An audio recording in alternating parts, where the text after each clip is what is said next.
Mamlakatimizda olib borilayotgan islohotlarning har bir mahallada xonadonlarga kirib borishini ta'minlashda jamoatchilik nazoratini kuchaytirish, ko'cha boshchilarining ish samaradorligini oshirish, namunali ko'cha va mahallalar doirasini kengaytirish, ushbu institutning mahalliy davlat organlari va nodavlat, notijorat tashkilotlari bilan ijtimoiy sheriklik munosabatlarini yanada kuchaytirish, shuningdek, ko'cha oqsoqollarining o'z qishloq hududlari doirasidagi bunyodkorlik faoliyati samaradorligini oshirish, ularni munosib qo'llab-quvvatlash hamda shu orqali ularning mahalla yettiligi bilan yaqin hamkorligini ta'minlash maqsadida respublikamizda eng namunali ko'cha boshi tanlovini o'tkazish belgilangan. Tanlovga topshirilgan hujjatlar asosida hududiy tashkiliy qo'mita tomonidan tanlov ishtirokchilarining amalga oshirgan ishlari har bir komissiya a'zosi tomonidan tekshirilib, 5 ballgacha baholandi. Mazkur tanlovda ishtirok etgan Beruniy tumani g'oliblarini O'zbekiston mahallalar uyushmasi Qoraqalpog'iston boshqarmasi boshlig'i taqdirladi. Unga ko'ra, Obod mahalla ko'rik tanlovi Beruniy tumani bo'yicha 1-o'rinni Tojmahal ko'chasi ko'cha boshchisi Baxtiyor Alimov, 2-o'rin Bo'ston ko'chasi ko'cha boshchisi Jahongir Masharipov, 3-o'rinni Furqat ko'chasi ko'cha boshchisi Bahodir Egamberdiyev egallab, har biriga 5 million so'mdan pul mukofotlari topshirildi. Mana prezidentimizga rahmat, ko'cha beklar taqdirlab, mana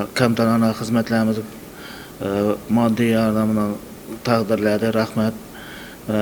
Bizim To'qmachi mahallada 1600 xonadon bor, 4800 aholimiz bor, 11 ko'chamiz bor. Obodonlashtirishda va ko'kalamzodlashtirishda hammasi inoq ozuburchilikda qatnashib, hammasi yaxshi.